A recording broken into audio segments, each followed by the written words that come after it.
So I don't know about you guys, but I take a really long time to get to sleep at night. So last night I was sitting there in my bed, well, I was laying there in my bed staring at my ceiling, and I realized that for like 15 minutes I was laying there like this. I don't get it. I don't know why.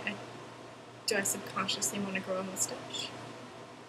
I also had a really weird dream that involved ghosts and wands that needed recharging and I don't know, a whole bunch of weird stuff. It was crazy. So my question for you guys this week is it's not a question, I guess it's a statement. Tell me your most recent crazy dream. Chelsea, I look forward to yours because you've always had the weirdest, crazy, random, detailed dreams, and they always freaked me out. So, Harry Potter, yay! Told you guys to read chapters 6 through 9, right? Yes, 6 through 9. I loved this set of chapters because it was very Neville-y. There was a ton of Neville. My favorite part is when Neville was explaining when trying to get into Hogwarts and his uncle or something. Where is it? Oh, right here. And his great uncle Algie. Well, I'll just read it to you. And it says, well, my gran brought me up, and she's a witch, said Neville, but my family thought I was all muggle for ages. My great uncle Algie kept trying to catch me off my guard and force some magic out of me. He pushed me off the end of Blackpool Pier once. I nearly drowned. But nothing happened until I was 8. Great Uncle Algie came round for dinner, and he was hanging me out of an upstairs window by the ankles when my great auntie Enid offered him a meringue, and he accidentally let go. But I bounced all the way down the garden and into the road. They were all really pleased. Gran was crying, she was so happy. And you should have seen their faces when I got there. They thought I might not be magic enough to come, you see. Great Uncle Algie was so pleased he bought me my toad. Isn't he adorable? Also, classes at Hogwarts. I'd rather be in History of Magic than any of my classes right now. I don't care how boring Professor Binns is. Having a ghost as a professor is still 10 times cooler than anything else, any other professors I could ever have. Ever. So, you know, Neville is the reason that Harry's on the Quidditch team.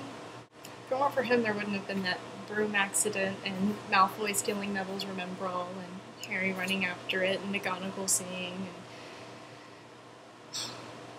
I love Neville. He's also the reason they discovered Fluffy in the third floor corridor. He's the reason they discovered Fluffy in the third floor corridor because he knocked over all the Knights of Armor and so they all ran. Otherwise, I think they would have just tiptoed off to the common room. I also really miss Peeves in the movie. I wish they had put him in. He's just awesome. Hermione is really, really, really, really, really, really, really, really, really, really, really, really, really, really, really, really annoying. My water bottle looks holy. Question time! Woo! Okay, so Keely asked us what superpower we'd have if we could have a superpower. I would love to be able to fly. I've always wanted to. When I was a kid, I used to jump off of furniture. I remember once I was at my friend's house and we would try to use pillows as like wings, like we'd stuff our arms in the pillowcase like this.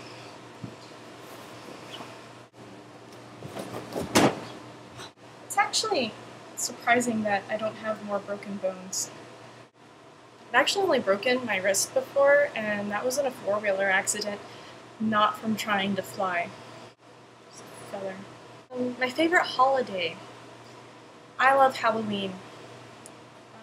It's not only 2 days after my birthday, so I get candy for my birthday, and then I get candy from strangers. And I also get to dress up.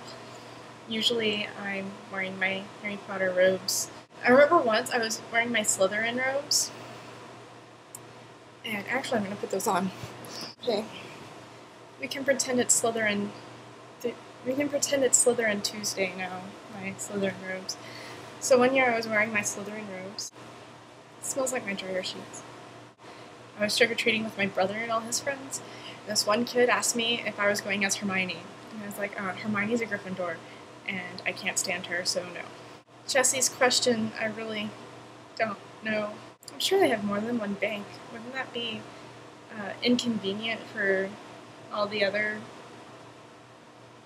witches and wizards, especially the underage ones who can't apparate, or maybe the ones who never really learned how to apparate? And we have people without driver's licenses, right? So I'm sure there are witches and wizards who can't apparate.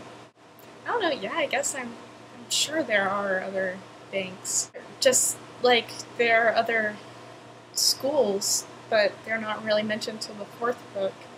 And Harry's actually surprised that there are other schools. He's like, what? There are witches and wizards who don't live in Britain? What? Lauren asked what my favorite wizard rock band is, and mine is most definitely, without question, Oliver Boyd and the Remembrals. They are amazing. Right, so read from chapters 10 through 14 for next week, and I'll see you tomorrow, Keely, and that's it.